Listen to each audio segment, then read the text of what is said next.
Assalamualaikum warahmatullahi wabarakatuh. Apa kabar siswa sekalian? Pada kesempatan kali ini, Bapak akan membahas tentang sistem peredaran darah atau yang sering dikenal dengan sistem sirkulasi. Baiklah anak-anak sekalian, materi ini disampaikan untuk siswa kelas 11 jurusan IPA. Adapun sub pokok bahasan kita pada kesempatan kali ini yaitu terkait dengan sistem penggolongan darah ABO, sistem penggolongan resus, genotif golongan darah, simulasi tes golongan darah, pembekuan darah, transfusi darah, dan yang terakhir adalah organ sistem sirkulasi. Mari kita bahas bersama. Terkait dengan organ, adapun organ yang paling utama pada sistem sirkulasi itu adalah jantung.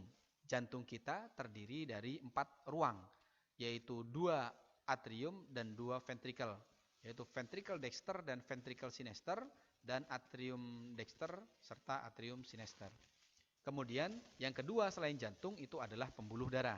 Pembuluh darah pada manusia itu merupakan pembuluh darah ganda dan tertutup.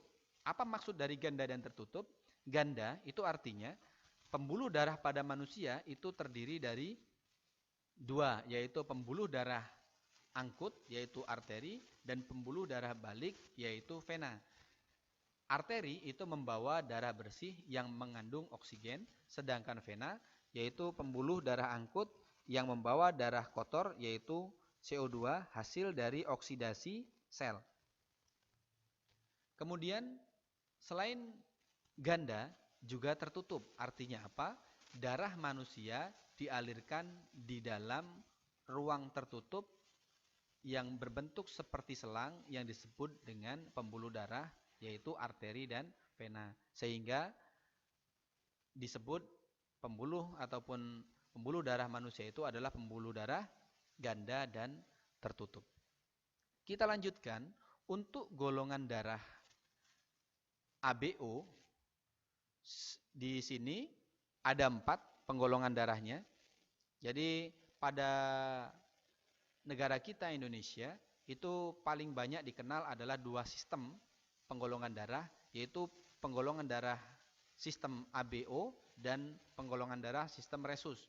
Di mana penggolongan darah sistem ABO dibagi menjadi 4 golongan darah, yaitu golongan darah A, B, AB, dan O. Di mana keterangannya untuk yang A itu apabila di dalam sel darah mengandung agglutinogen A dan serumnya mengandung agglutinin beta. Sedangkan yang B apabila di dalam sel darah mengandung agglutinogen B dan serumnya mengandung agglutinin alfa.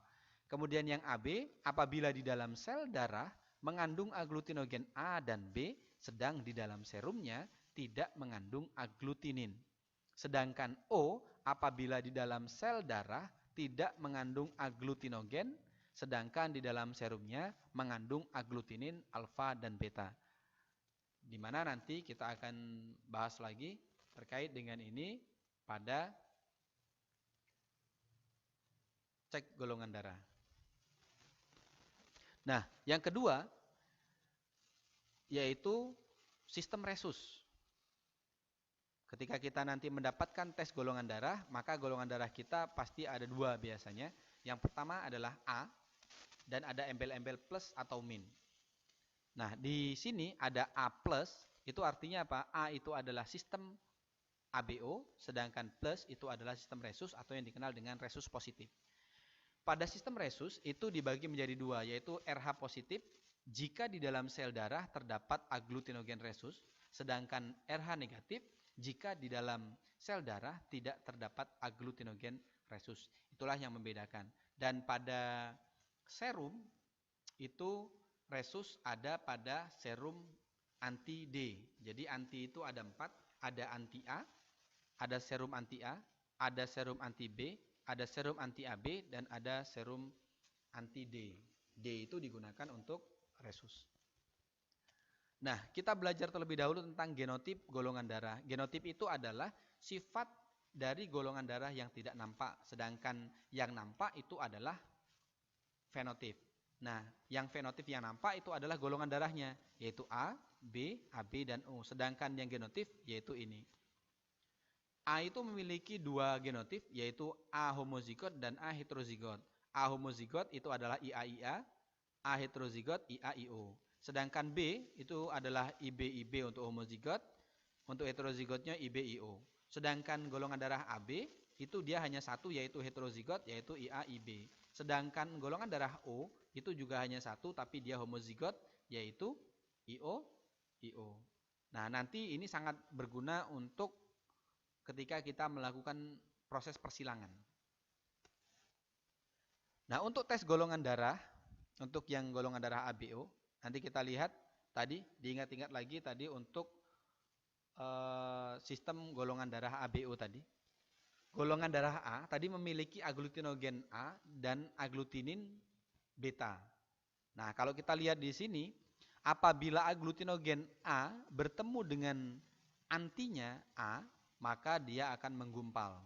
Tapi ketika dia bertemu dengan non-antinya, B, karena dia hanya memiliki aglutinogen A, maka dia tidak menggumpal. Nah, jadi ketika kita nanti tes hanya menggunakan dua anti, yaitu anti A dan anti B, dan darah yang kita teteskan, kemudian nanti yang serum A-nya menggumpal, sedangkan B-nya tidak menggumpal, maka dapat dipastikan golongan darah yang kita tes itu adalah bergolongan darah A. Kemudian yang golongan darah B itu apabila darah ditetesi serum A dan serum B dan yang B dia menggumpal. Mengapa menggumpal? Karena B memiliki aglutinogen B dan dia terkena anti beta sehingga dia menggumpal. Nah, sedangkan golongan darah AB itu serum anti A dan serum anti B dia akan terjadi proses penggumpalan karena dia bertemu antara aglutinogen A dan aglutinogen B, dia ada di situ sehingga dia menggumpal. Kemudian golongan darah O itu tidak terjadi penggumpalan karena golongan darah O tidak memiliki aglutinogen, sehingga ketika dikasih anti, baik anti A ataupun anti B, maka dia tidak akan menggumpal. Itu apabila kita ingin melakukan tes golongan darah menggunakan dua anti, yaitu anti A dan anti B. Kita dapat mengetahui golongan darah kita A, B, AB atau O. Nah, kalau kita menggunakan resus ya cuma dua tadi itu, tapi kita tidak tampilkan. Nah, bagaimana dengan transfusi darah? Nah, kita lihat di sini, menggunakan skema ini, kita dapat mengetahui. Ini sebenarnya zaman dulu pengetahuan awal manusia, kedokteran, bidang kedokteran, itu mengatakan bahwasanya golongan darah A itu dapat bertransfusinya itu dengan golongan darah A, O, dan AB. O itu juga sama, kita lihat panahnya. A ini bisa menerima dari golongan darah O dan bisa memberikan darahnya kepada golongan darah AB. Sedangkan yang O, ingat-ingat, untuk yang O ini dulu dikenal dengan istilah donor universal ataupun darah yang dapat memberikan darahnya kepada seluruh golongan darah lain. Jadi O ini tadi kan dikatakan tadi untuk golongan darah O ini ketika dikasih aglutinogen A dan anti A dan anti B dia tidak terjadi proses penggumpalan. Makanya dia dapat diberikan kepada seluruh golongan darah. Sedangkan AB ini tidak dapat memberikan kepada yang lain tapi dia dapat diberi dari seluruh golongan darah karena AB ini merupakan resipien universal atau penerima dari seluruh golongan darah. Sedangkan yang A dan B itu dia seperti biasa hanya dapat menerima dari golongan darah O dan hanya dapat memberikan kepada golongan darah AB. Tapi penemuan terbaru sekarang ini golongan darah A hanya dapat untuk golongan darah A, O juga sama, B juga sama, AB juga sama. Sehingga sekarang mandiri-mandiri, O juga sendiri. Tapi berdasarkan jumlah, O memiliki jumlah golongan darah terbanyak. Kemudian skema pembekuan darah. Di sini pembekuan darah kita ketika kita terjadi luka, itu ada proses pembekuan darah yang dilakukan oleh trombosit. Jadi ketika dia luka, itu trombosit pecah. Ketika dia pecah, itu mengeluarkan trombokinase. Trombokinase dan vitamin K nanti akan bersama dengan ion kalsium atau Ca+, itu menghasilkan protrombin. Dan protrombin ini akan menjadi trombin Dan nantinya trombin ini akan bersama dengan ion kalsium menghasilkan fibrinogen. Nah, fibrinogen ini akan menjadi fibrin. Nah, fibrin inilah yang akan menjadi benang-benang penutup luka. Itu skema pembekuan darah. Oke. Terakhir, ini ya terakhirnya. Ada soal terkait dengan persilangan. Jika ayah memiliki golongan darah O, ingat O tadi, genotipnya adalah IO. Menikah dengan ibu yang memiliki golongan darah B, homozigot berarti IB. Maka kemungkinan prosentase golongan darah anaknya